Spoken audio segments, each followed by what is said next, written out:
ስለ ሰው ስናስብ ሰው ምንድነው ሰው የሚለውን ሐሳብ እንዴት ነው የምንረዳው ሰው ምን ስለሆነ ነው ጸጋ ያስፈልገው የሰው ልጅ ኃጢያት ስለሰራ ነው ጸጋ ያስፈልገው በኃጢያት ባንወድቅ ኖሮስ ጸጋ ያስፈልገን ነበር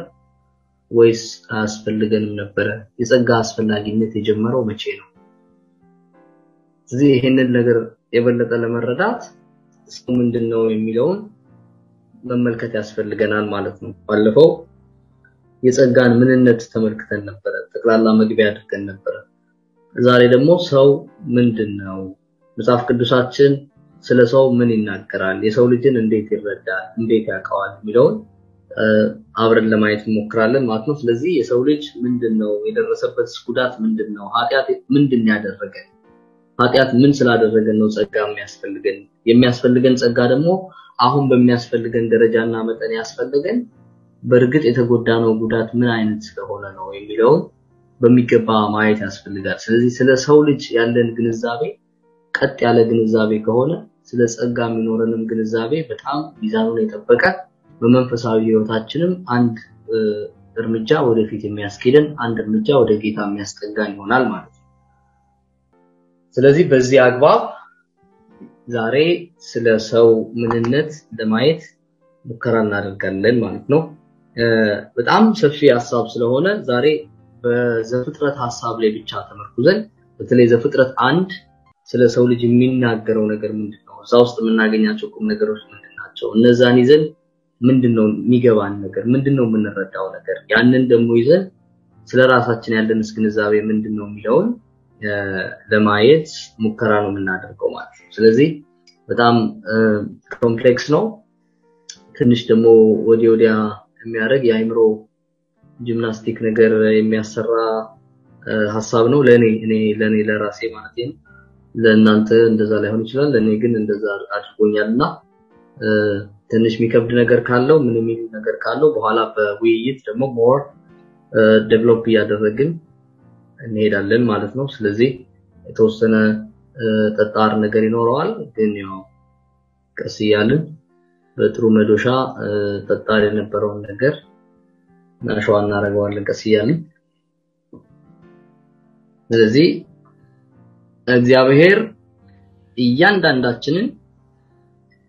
ሊደገም በማይችል ጥበብ ካለመኖር ወደ መኖር ጠርቶናል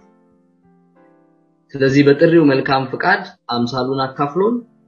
አርአያውን ገንዘባችን አድርጎ ህልውና ሰጥቶ በህይወት ይዞናል ማለት ነው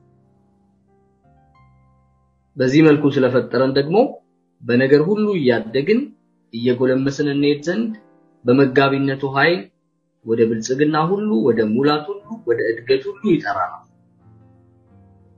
ስለዚህ እግዚአብሔር ሊደገም በማይችል ጥበብ ካለመኖር ወደ መኖር ስለጠራን እንደ ጥሪው መልካም ፍቃድ ደግሞ የራሱን አርያና አምሳል ስላካፈለን ከጌትነቱ ክፍል እንዲኖረን ስለወደደ ህልውና ሰጥቶን በህይወት ስላቆየን በህይወት መቆየት ብቻ ሳይሆን ደግሞ በነገር ሁሉ ያደግን እየጎለመስን እንሄድ ዘንድ በመጋቢነቱ ኃይል ወደ ሙላት ወደ ፍጽምና ሁሉ ስለጠራን እነዚህ ነገሮች በሙሉ ሰፋ ባለ አውዳዊ ግንዛቤ ስናያቸው ጸጋ ተብለው ሊጠሩ ይችላሉ ባለፈው ትምህርታችን ስለ ጸጋ ባደረግነው ትርጓሜ ሰፋ ባለ አውዳዊ ፍቺ ውስጥ ሆነን ስንመለከታቸው እነዚህ ሁሉ የእግዚአብሔር ተግባራት ጸጋ ተብለው ሊጠሩ የሚችሉ ናቸው ጸጋ እግዚአብሔር በእኛ ውስጥ ያለው ህይወት ነው እግዚአብሔር በእያንዳንዳችን ውስጥ ለሰከንድም አርፎ አያውቅም እግዚአብሔር በእያንዳንዳችን ውስጥ እንደ አይን ቅጽበት ባለ ጊዜ እንኳን አርፎ አያውቅም ጌታ በወንጌል ሲናገር አባቴ ሁሉ ጊዜ በስራ ላይ ነው እኔም እሰራለሁ በዮሐንስ ወንጌል ምዕራፍ 5 ቁጥር 17 ላይ ብናነብ አባቴ ሁሉ ጊዜ ይሰራል እኔም እሰራለሁ ይላል ስለዚህ እግዚአብሔር በእያንዳንዳችን ህይወት ውስጥ አርፎ አያውቅም እንደ አይን ቅጽበት እንኳን ለብቻችን ትቶን አያውቅም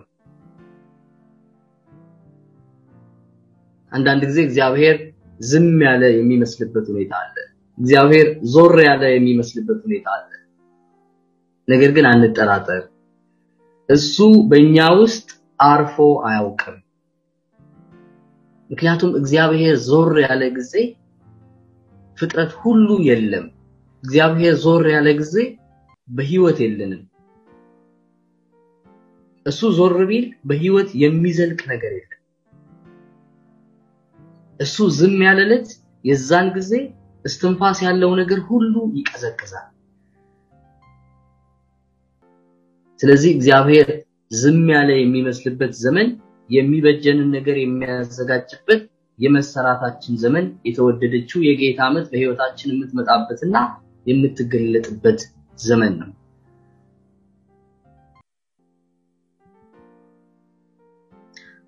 ስለዚህ ተፈጥሮ ህያውነትና እድገት ለሰው ልጅ ባህሪያዊ ቁም ነገሮች ናቸው ተፈጥሮ ህያው መሆኑ ማደጉ ለሰው ልጅ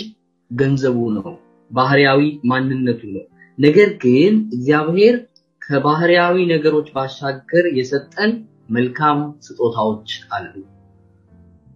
እነዚህ መልካም ስጦታዎች ባለፈው ባየነው መሰረት ጸጋ ብለን የምንጠራቸው ናቸው ከሰጪው ቸርነት የሚሰጥ ከጌታው ቸርነት ለአገልጋዮቹ የሚደረግ ጌታው ቸርና መልካም ስለሆነ የአገልጋዩን ማንነት ሳይመለከት የአገልጋዩን ሥራ ሳይመዝን እንዲሁ ከጌታው መልካምነት የተነሳ የሚሰጥ እነዚህ ስጦታዎች ከኛ ቅድስና አንፃር የማይሞሉ ከኛ ኃጢያት አንፃር የማይጎሉ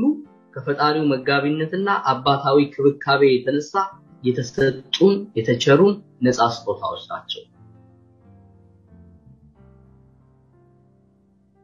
ስለዚህ ማንንም ቢሆን በመግባሩ ዋጋቸውን የማይለካላቸው ዋጋቸውን የማይተምንላቸው እግዚአብሔር ግን ከልግስናው የተነሳ ፍጥረቱን የሚያስጌጥበት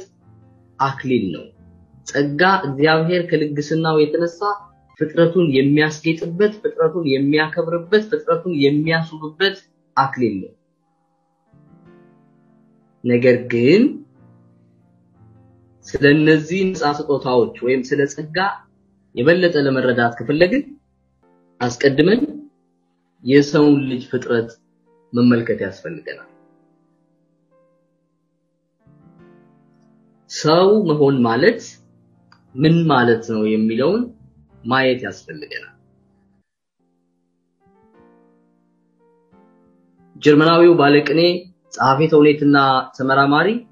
ጆን ወልፍጋንግ ጎተ ሰው ተፈጥሮ ከእግዚአብሔር ጋር ያደረገችው የመጀመሪያው ንግግር ነው ይላል ተፈጥሮ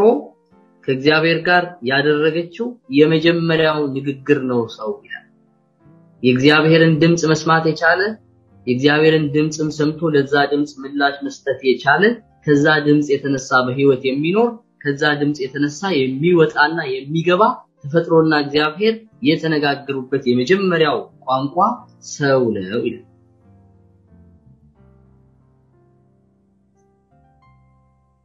በላቲን ሥርዓት አምልኮ አምስተኛው የአኮቴተ ቁርባን ጸሎት ላይ የሰው ልጅ ለራስ ፈጥረ ስታበቃ ዓለምን ሁሉ በእጆቹ አሳልፈ ሰጠው ስለዚህ ፈጣሪነትህን ተቀብሎ አንተን ብቻ ያገለገለ በፍጥረት ሁሉ ላይ ጌትነት ይኖረው ዘንድ ፈቀድክ ይላል በቅዳሴ ጸሎታችን እንጸልያለን ጌትነትን ሰጥተው በሁሉ ላይ ገዢ አድርገው ያንተ ተወካይ ያንተ እንደራሴ እንዲሆን ፈቀድክለት ይያልን መስዋዕተ ቅዳሴያችን እናቀርባለን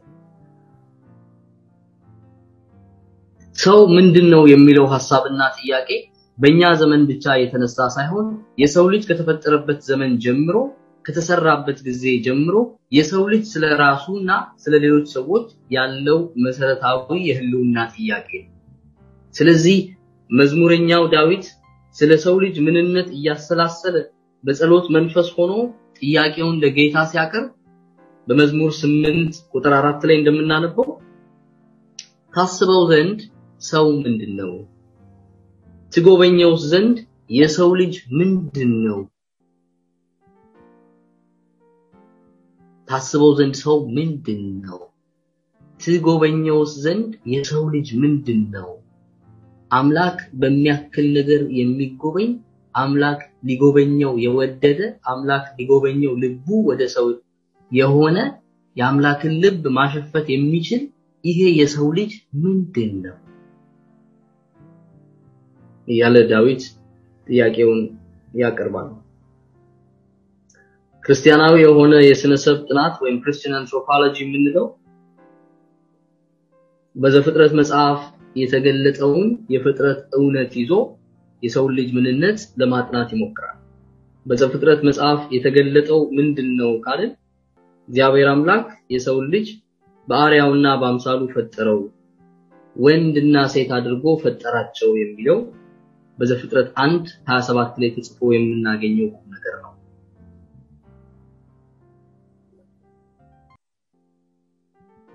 የዘፍጥረት መጽሐፍ እግዚአብሔር የሰው ልጅ በሚመለከት ያደረጋቸውን ነገሮች ሲናገር የፍጥረቱን ስራ፣ የህይወቱን ምንጭ፣ ውድቀቱን፣ ለመዳን የተገባለትን ቃል ኪዳን ወዘተ ያትታል። የሰው ልጅ እንዴት እንደተፈጠረ፣ የሰው ልጅ ከምን እንደተፈጠረ፣ የሰው ልጅ እንዴት እንደወደቀ፣ የሰው ልጅ ደግሞ ለመዳን ያለው ተስፋ እንዴት እንደተሰጠው የዘፍጥረት መጽሐፍ በቅደም ተከተል ያስቀምጣል። የዘፍጥረት መጽሐፍ ስለ ሰው ልጅ አፈጣጠር ሲናገር አስተውለን አንብበነው ከሆነ ሁለት የተለያዩ የፍጥረት ቁም ነገሮችን ያስቃኘናል። የዘፍጥረት መጽሐፍ ስለ ሰው ልጅ አፈጣጠር ሲናገር ሁለት የተለያየ የሰው ልጅ አፈጣጠር ታሪክ ነው የሚናገረው። ለዚህ ነው መጽሐፍ ቅዱስን ስናነብ ሁሉ ጊዜ በቤተክርስቲያን ትውፊት ብርሃንና በቤተክርስቲያን የማስተማር ስልጣን ውስጥ ሆነን ነው የምናነበው። መጽሐፍ ቅዱሳችን በሁለት ሳምባ የሚተነፍስ ነው። አንደኛው አባቶቻችን ያመኑት ከእግዚአብሔር መገለጥ የተቀበሉት ለኛም ደግሞ ጠብቀው ያስተላለፉልን ሕያው ትውፊት ነው። ሁለተኛው የቤተክርስቲያን የማስተማርና የመተርጎም ስልጣን ነው። ስለዚህ በእነዚህ በሁለቱ ሳምባዎች መጽሐፍ ቅዱስ ጤናማ የሆነ አየር ይተነፍሳል። አለበለዚያ ገና ዘፍጥረት 1ን ስናነብ ነው ችግር ውስጥ የምንገባው። ምክንያቱም ዘፍጥረት 1 ሁለት እርስ በርሳቸው የሚቃረኑ የሚመስሉ የሰው ልጅ አፈጣጠር ክስተቶችን ስለሚያስቃኝ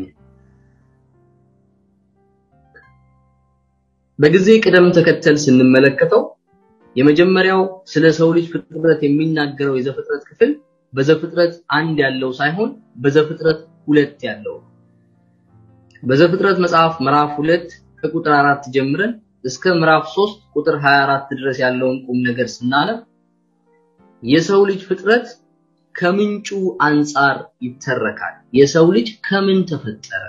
የሰው ልጅ እንዴት ተሰራ? የሰው ልጅ እንዴት ተፈጠረ? ከምንድነው የመጣው የሚለው የሰው ልጅ ከተፈጠረበት ከምንጩ አንፃር የዘፍጥረት 2 ከቁጥር 4 ጀምረን እስከ ዘፍጥረት ምዕራፍ 3 ቁጥር 24 ድረስ ያለው ስናነብ ያንን እናገኛለን። ስለዚህ በዚህ ውስጥ የሰው ልጅ የሚብራራው ከተፈጠረበት ነገር አንፃር፣ የሰው ልጅ የሚተነተነው ከተፈጠረበት ነገር አንፃር። ስለዚህ ይሄ ክፍል ስለ ሰው ልጅ ሲናገር የሰው ልጅ ከምድር አፈር እንደተበጀ ያሳያል። የዕብራይስጡ ስም አዳማ የሚለው ከአፈር የተገኘ የሚል ትርጓሜ ያለው በዚህ መልኩ ነው። ምክንያቱም ይሄኛው የዘፍጥረት መጽሐፍ ክፍል የሰው ልጅ ከምን ተፈጠረ ለሚለው መሰረታዊ ጥያቄ መልስ ለመስጠት ስለሚረዳን የሰው ልጅ ከስሙ በመነሳት አዳም ተብሎ የተጠራው የዕብራይስጡ አዳማ የሚለው ቃል እሳቤው ከአፈር የተገኘ፣ ከአፈር የተወሰደ፣ ከአፈር የተበጀ፣ ከአፈር የተሰራ የሚል ነው። ስለዚህ ምንጩን መነሻውን ከየት እንደፈለቀ ከምን እንደተሰራ ከዛ አንፃር ስለ ሰው ልጅ የሚናገር ነው። ከዚህ ክፍል በትልቁ መረዳት የምንችለው የሰው ልጅ ከምድር አፈር ከተሰራ በኋላ እግዚአብሔር የህይወትን እስትንፋስ ዕብራይስጡ ሩዋ የሚለው የህይወትን እስትንፋስ በአማርኛው ትርጓሜ በወንዴ ጾታ የተተረጎመ በዕብራይስጡ ኦሪጂናል ቅጂ ግን ሩዋ መንፈስ የሴቴ ጾታ ያለው ነው። ስለዚህ የሰው ልጅ እግዚአብሔርን ከሰራ በኋላ እግዚአብሔር የሰው ልጅ ካበጀ በኋላ ከምድር አፈር ከሰራ በኋላ የህይወትን እስትንፋስ በአፍንጫው እፍ እንዳለበት ከዚህም የሰው ልጅ ከተቀበለው የህይወት እስትንፋስ የተነሳ ሕያው ፍጥረት እንደሆነ መጽሐፍ ቅዱሳችን ያስተምራል። ከአፈር የተሰራው የሰው ልጅ እግዚአብሔር አምላክ የህይወትን እስትንፋስ በአፍንጫው እፍ ባለበት ጊዜ የህይወትን እስትንፋስ በተቀበለ ጊዜ ሕያው ፍጥረት እንደሆነ የመጀመሪያው የዘፍጥረት ክፍል ስለ ሰው ልጅ አፈጣጠር ሲናገር የሰው ልጅ አፈጣጠር ከተፈጠረበት ማቴሪያል አንፃር ይተርከዋል፣ ከተሰራበት ቁም ነገር አንፃር ያብራራልና። ሁለተኛው ስለ ሰው አፈጣጠር የሚተርከው የዘፍጥረት ክፍል ደግሞ ዘፍጥረት ምዕራፍ 1 ቁጥር 1 ጀምሮ እስከ ዘፍጥረት ምዕራፍ 2 ቁጥር 4 ድረስ የሚሄደው። ይሄኛው ክፍል ደግሞ የሰው ልጅ ከምን እንደተፈጠረ ሳይሆን የሰው ልጅ ለምን ዓላማ እንደተፈጠረ የሚናገር። ስለዚህ ይሄኛው ክፍል የሰውን ልጅ ከክህነታዊ ተፈጥሮ አንፃር ያብራራልናል። ከተፈጠረበት ነገር ከተሰራበት ነገር ከተዋቀረበት ነገር አንፃር ሳይሆን ከተፈጠረለት ዓላማ አንፃር ከማንነቱ ጥያቄ አንፃር ከክህነታዊ ተፈጥሮ አንፃር የሰው ልጅ ያብራራልናል። በተለይ ለሰው ልጅ የተሰጠውን የኤደን ገነትን የማልማትና የመጠበቅ ኃላፊነት ሻማርና አቦዳህ በሚሉት ሁለቱ የሌዋውያን ካህናት አገልግሎትን የሚያመለክቱ የዕብራይስጥ ቃላት በዚህ በዘፍጥረት ክፍል ውስጥ የሰው ልጅ ተፈጥሮ ዓላማ እግዚአብሔር በሰው ልጅ ላይ ያለው ዓላማ ክህነታዊ ዓላማ እንደሆነ የሰው ልጅ የተፈጠረው ሁሉን ነገር ለእግዚአብሔር ለመቀደስ በሁሉ ነገር የእግዚአብሔርን ስም ለመወደስ በሁሉ ነገር እግዚአብሔርን ለማመስገን ሁሉን በእግዚአብሔር ስልጣን ስር ለማስገዛትና ሁሉን ወደ ተፈጠረበት ዓላማ ለማሰልጠን ለመግራት እንደሆነ የዘፍጥረት መጽሐፍ ሁለተኛው የሰው ልጅ አፈጣጠር የሚተርከው ክፍል ከዚህ የሰው ልጅ ከተፈጠረበት ዓላማ አንፃር ሲናገር ክህነታዊ ማንነት እንዳለው ያስነብበናል። በዚህም የሰው ልጆች ከእግዚአብሔር ጋር ባላቸው የአምሳልና የአርአያ ትስስር ከፍጥረት ሁሉ ጋር የተሳሰሩ እግዚአብሔርን በፍጥረት ሁሉ የሚወድሱ የእግዚአብሔር መልክ ነጸብራቆች ሆነው ቀርበዋል። የመጀመሪያው የዘፍጥረት ክፍል ሰው ከምን እንደተፈጠረ ከተሰራበት ቁም ነገር አንፃር ይተርክልናል። ሁለተኛው የዘፍጥረት ክፍል የሰው ልጅ ከተፈጠረበት ዓላማ አንፃር ያውም ከክህነታዊ ማንነቱ አንፃር ያውም ደግሞ ሁሉን ነገር ለእግዚአብሔር ለመቀደስ ሁሉን ነገር ለእግዚአብሔር ውዳሴ አድርጎ ለማቅረብ ሁሉን ነገር ለእግዚአብሔር የምስጋና መስዋዕት አድርጎ በሱ ፊት ለማቅረብ እንደተፈጠረ መጽሐፍ ቅዱስ ያስተምራል። ስለዚህ እነዚህ ሁለቱ የፍጥረት ትርክቶችን የያዘው የዘፍጥረት መጽሐፍ የሰው ልጅ አፈጣጠር አሁን ካልኩት ከነዚህ ከሁለት ጥጎች እንድናስተውል እድል ይሰጠናል። የመጀመሪያው ቅድም እንደተጠቀስኩት የሰው ልጅ እንዴትና ከምን እንደተፈጠረ ሲናገር፣ ሁለተኛው ደግሞ የሰው ልጅ ከክህነታዊ ማንነቱ አንፃር የተፈጠረበትን ዓላማ በማጉላት ያሳየናል። የሰው ልጅ በእግዚአብሔር አርአያና አምሳል ተፈጥሯል የሚለው ስለ ሰው ልጅ ሁሉ ምንነት ለማጥናት ቤተክርስቲያን እንደ መጀመሪያ መነሻ አድርጋ የምታስቀምጠው መሰረታዊ ሐሳብ በዘፍጥረት 1 ላይ በግልጽ ተጽፎ እናገኘዋለን። ለዚህ ኦሪት ዘፍጥረት ምዕራፍ 1 ከቁጥር 26 እስከ 28 ያለውን ብንመለከት ከዚህ በኋላ እግዚአብሔር ሰውን በመልካችን በአምሳያችን እንፍጠር ሰዎችም በባህር ውስጥ በሚኖሩ አሳዎች በሰማይ በሚበሩ ወፎች በእንስሳትና በምድር ላይ በደረታቸው እየተሳቡ የሚንቀሳቀሱ ፍጥረቶች እንዲሁም በምድር ሁሉ ላይ ስልጣን ይኖራቸው አለ በዚህ አይነት እግዚአብሔር ሰውን በራሱ መልክና በራሱ አምሳያ ፈጠረው እግዚአብሔር ሰዎችን ሲፈጥራቸው ወንድና ሴት አድርጎ ፈጠራቸው ይላል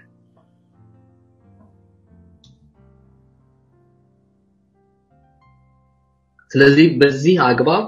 የሰው ልጅ በመለኮታዊ የፍጥረት ፈቃድ በእግዚአብሔር አርአያና አምሳል ሆኖ ካለመኖር ወደ መኖር መጥቷል ከምንም ወደ ህልውና ተጠርቷል ስለዚህ ሰው በህልውናው ሙሉ በሙሉ በእግዚአብሔር ፍጥረታዊ ፍቃድ እሽታ ላይ የተደገፈ ነው ሰው በእግዚአብሔር አምሳልና አርአያ ተፈጠረ ስንል የሰው ልጅ ሊለወጥ በማይችል ተፈጥሮ ሊለወጥ ሊከለስ ሊቀየር በማይችል ተፈጥሮ ሰው መሆንነት ወይም ሰብአዊነት የእግዚአብሔርን አምሳል የለበሰ ሲሆን ለእድገት በጸጋ ለሚሆን ብልጽግናና ምልአት ለፍጽምናም ክፍት የሆነ ማንነቱን በሚመለከት ደግሞ በእግዚአብሔር አርአያ ተፈጥሯል እንላለን የሰው ልጅ በእግዚአብሔር አምሳል ተፈጠረ ስንል ሊተካ ሊለወጥ ሊከለስ ሊቀየር በማይችል መልኩ በሰማይም በምድርም በማይደገም አሻራ ለአንዴና ለመጨረሻ ጊዜ የቅድስት ሥላሴ ማህተም የታተመባት ነፍስ ይዞ ተፈጥሯል ማለታችን ነው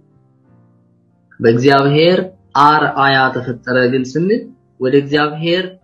ሐሳብ የሚያድግ ወደ እግዚአብሔር የሚጠማ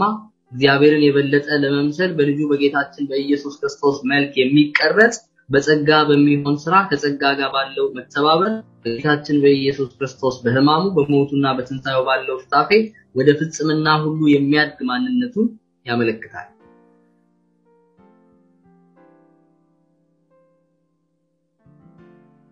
ስለዚህ የሰው ልጅ ምንም እንኳን በኃጢአት ምክንያት ቢጎሳቆልም በእግዚአብሔር አርአያና አምሳል ከመፈጠሩ ሙሉ በሙሉ አልተፋቀም ሙሉ በሙሉ ከዛ አልወደቀም በኃጢአት ተጎሳቁሏል በኃጢአት ከክብሩ ዝቅ ብሏል በኃጢአት በሱ ላይ የነበረው የእግዚአብሔር ነገር ተጎድቷል በሱ ላይ የነበረው የእግዚአብሔር ነገር ተዛንፏል በእግዚአብሔር ላይ ፊቱን አዙሯል ነገር ግን ሙሉ በሙሉ ከቅድስት ሥላሴ ማህተም ነፃ አልሆነም ሙሉ በሙሉ ከቅድስት ሥላሴ ጸጋ አልተፋቀም በኃጢአት የወደቀ ቢሆንም በዘላለማዊው ቃል በአብ አንድ ልጅ በጌታችን በኢየሱስ ክርስቶስ መልክ መፈጠሩ ከነፍሱ ላይ አልተነሳም ነገር ግን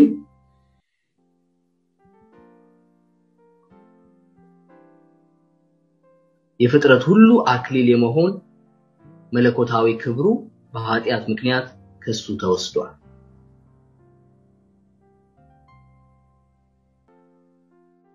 የሰብአዊ ፍጥረቱ አስኳል የነበረው በፍጥረት ሁሉ ላይ የእግዚአብሔርን ጌትነት የሚገልጥበት ክብር የነበረው የህይወቱ ሁሉ ነጸብራቅ ብርሃንና መሪ የነበረው ጸጋ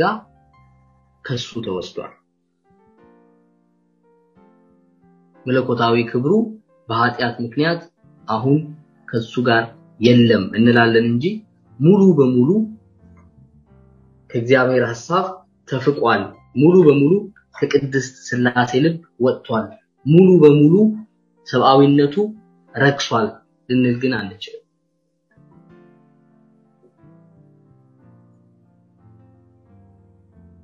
ስለዚህ እግዚአብሔር አምላክ ለእምነት አባታችን ለአብርሃም የገባለት ቃል ኪዳን ይህንን የአንድ ልጁን የጌታችን የኢየሱስ ክርስቶስን መልክ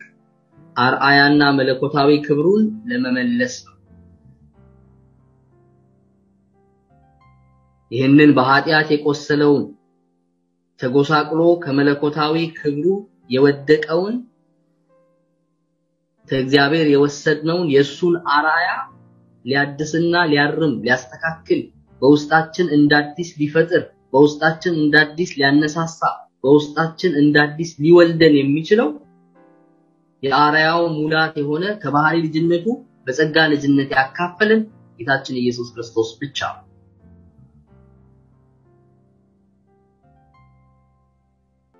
እሱ የተጎሳቆለውን መልክ አድሶ ወደ አርአያው ሙላት ወደ አርአያው ክብር ሊመልሰው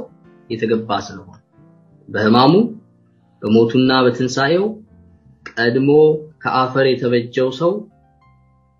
በአፍንጫው የሕይወት እስትንፋስ እፍ በተባለበት ጊዜ የተቀበለውን ያንን የሕይወት መንፈስ እንደገና በመስቀል ላይ እሱ እስትንፋሱን ሰጥቶ እንደገና በመስቀል ላይ መልሶ በሕይወትና በክብሩ ወደ ሙላት ሁሉ ወደ ፍጻሜም ሁሉ ሊጠራው ያንን ፈጣሪ መንፈስ በውስጡ የሚያድስ ኢየሱስ ብቻ።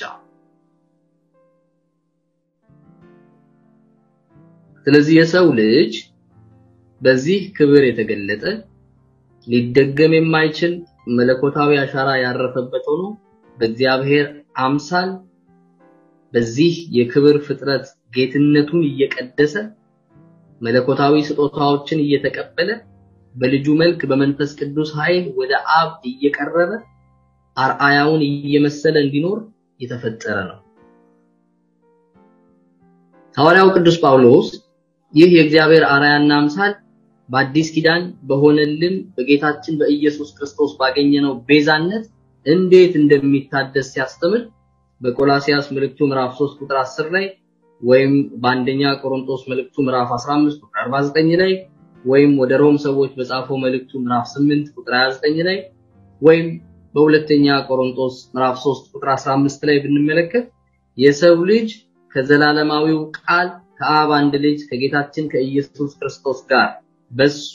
በሕማሙ በሞቱና በትንሳኤው ባለው ህብረት ልክ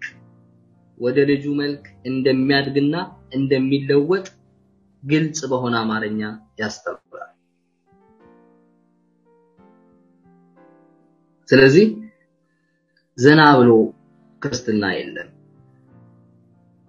በልጁ መልክ መገለጥ የልጁን ደም ግባት አልባነት መካፈልን ይጠይቃል።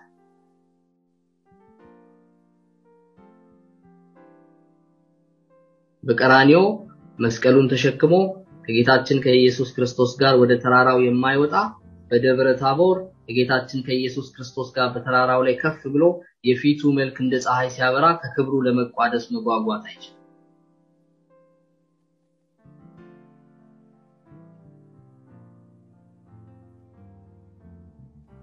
ስለዚህ የሰው ልጅ በእግዚአብሔር አርአያና አምሳል ተፈጠረ የሚለው ሐሳብ የሰው ልጅ አርአያውን እየኖረ ወደ አምሳሉ ፍጹም ሙላት ያድግ ዘንድ እንደተፈጠረ የሚያሳይ ነው። አምሳሉ በነፃ የተሰጠን ነገር ነው። አርአያው ደግሞ ከመንፈስ ቅዱስ በሆነ የጸጋ ስጦታ በጌታችን በኢየሱስ ክርስቶስ ሕማም ሞትና ትንሳኤ ከሱ ጋር ባለን ህብረት የምናድግበት ጥበብና የህይወት መስመር ነው።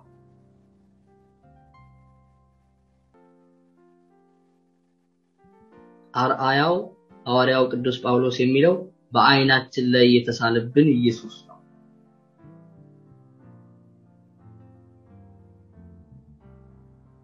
ስለዚህ ዘፍጥረት 1:26 ጀምሮ ያለው የፍጥረት ታሪክ የሰው ልጅ በጸጋና በመለኮታዊ ስጦታ እየበለጸገ ወደ ፍጹም ምልአት የሚያድግ መሆኑን ያስተምራል። እግዚአብሔር አምሳል የምንለው በነፍስ ውስጣዊ ማንነቷ ላይ የታተመ የማይጠፋ ዘላለማዊ የእግዚአብሔር መገኘት ስለሆነ በምንም መልኩ ሊጠፋ አይችልም። ነገር ግን ቅዱስ አጉስጢኖስ እንደሚያስተምረን ኃጢአት በሰው ልጅ ዘንድ የነበረውን መለኮታዊ መልክ ወይም አርአያውን በእጅጉ አጎሳቅሎታል። መልኩን እንዳልነበር አድርጎታል። በዚህም የተነሳ ነፍስ በእግዚአብሔር ፊት የሞተች እስክትመስል ድረስ መንፈሳዊ ኃይሎቿን ተነጥቃ ባዶ እጇን ቆማለች። ጌታችን ኢየሱስ ክርስቶስ መምጣት ያስፈልገው እቺ መለኮታዊ ነገሮቿን ሁሉ የተነጠቀች ነፍስ ዳግም በመለኮታዊ ኃይሎቿ ሁሉ በርትታ በጌታችን በኢየሱስ ክርስቶስ በኩል ወደ እግዚአብሔር አብ የምትገባበትን ጉልበት እንድታገኝ።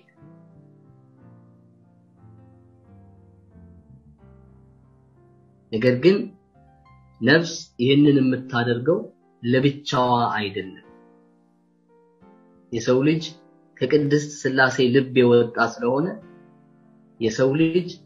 በቅድስት ሥላሴ ውስጥ ካለው አንድነትና ህብረት የወጣ ስለሆነ በባህሪው ማህበራዊ ፍጥረት ነው።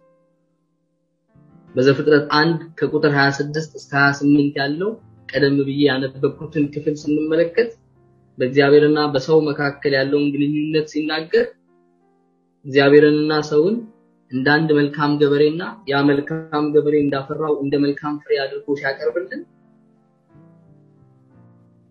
ወንድና ሴት አድርጎ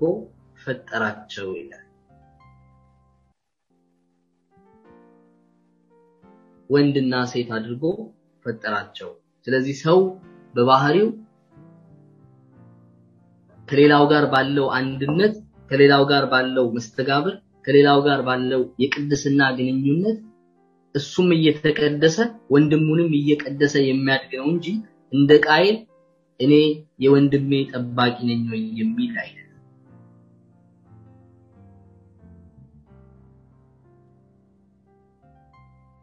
ማህበራዊም ስለሆነ የእግዚአብሔር አራያና አምሳል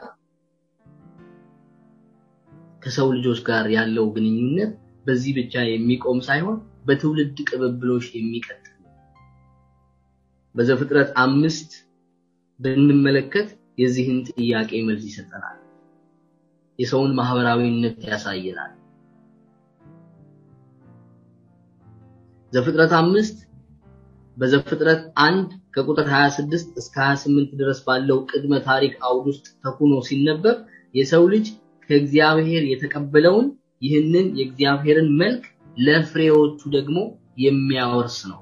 የሰው ልጅ በባህሪው እግዚአብሔርን የሚያወርስ ነው። ለሌላው ጥሪው ያ ነው። ልክ እግዚአብሔር በአርአያውና በአምሳሉ የሰው ልጅ እንደፈጠረና ሰው ወይም አዳም የሚል ስም እንደሰጠው ሁሉ አዳምን በተራው በመልኩ እንደ ምሳሌው የሆነ ልጅ እንደወለደና ያንን እንደ ምሳሌው የሆነው ልጅ ከወለደ በኋላ ለልጁ ሴት የሚል ስም እንዳወጣለት እናነባለን። ሴት የሚለው ስም የዕብራይስጡ ሐሳብ ተጠርቶ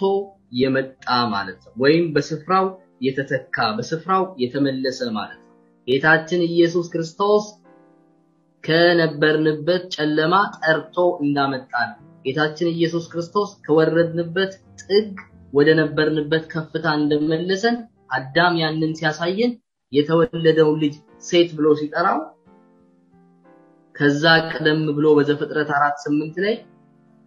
ተጠርቶ የመጣ የሚለውን የሴትን ስም የሚመለከት ሌላ ሐሳብ ስንመለከት አዳም የሚወደውን ልጁን አቤልን አጥቶ ነበር። አቤል ስለተገደለበት በአቤል መሞት ምክንያት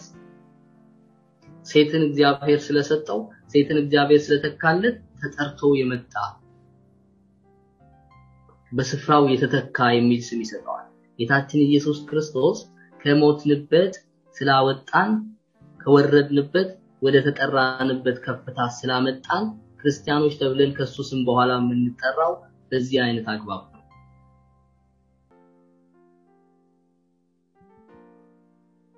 ስለዚህ አዳም ለልጁ ያወረሰው ነገር እሱ ከእግዚአብሔር ዘንድ አስቀድሞ በነፃ የተቀበለው የእግዚአብሔር መልክና ምሳሌነት ጭምር ነው።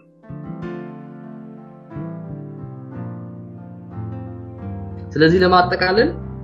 በእግዚአብሔር አርአያና አምሳል መፈጠር እግዚአብሔር ሰው ለሆነ ለዚህም ክብር ለተጠራ ሁሉ በሰው በኩል የሚሰጠው የጸጋ ስጦታ ነው። በእግዚአብሔር አርአያና አምሳል መፈጠር የምንለው ሰው የመሆናችን ቁም ነገር ነው። ሰው ስለሆነን እግዚአብሔር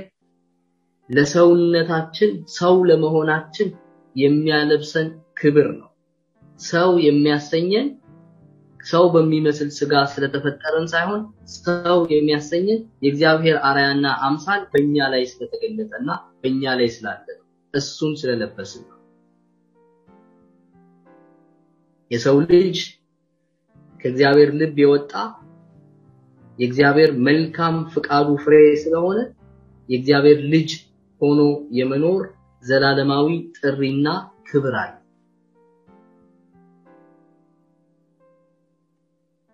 የሰው ልጅ የቅድስት ሥላሴ ድምጽ አልባ ዘላለማዊ ጥልቅ ውይይት ፍሬ ነው። የሰው ልጅ እግዚአብሔር አምላክ እንደ መልካችን እንደ ምሳሌያችን እንፍጠር ብሎ የጠራው የመለኮታዊ ክብሩ የመጨረሻው የክብሩ ነጸብራቅ የመጨረሻው የክብሩ መገለጫ ነው። በዛሬ ብሉይ ኪዳን ስለ ሰው ልጅ የሚናገረውን ሐሳብ እዚህ ላይ አቁመን አዲስ ኪዳን ደግሞ በጌታችን በኢየሱስ ክርስቶስ መልክ የሰው ልጅ እንዴት ይረዳዋል የሚለው በቀጣይ ሳምንት ተመልክተን ያ ከኃጢአትና ከጸጋ ከጽድቅ ጋርም ያለውን ግንኙነት አይተን ስለ ጸጋ የምናደርገውን ትምህርታችንን በዚህ አግባብ እየገነባን እንቀጥላለን። ዘርስተልኝ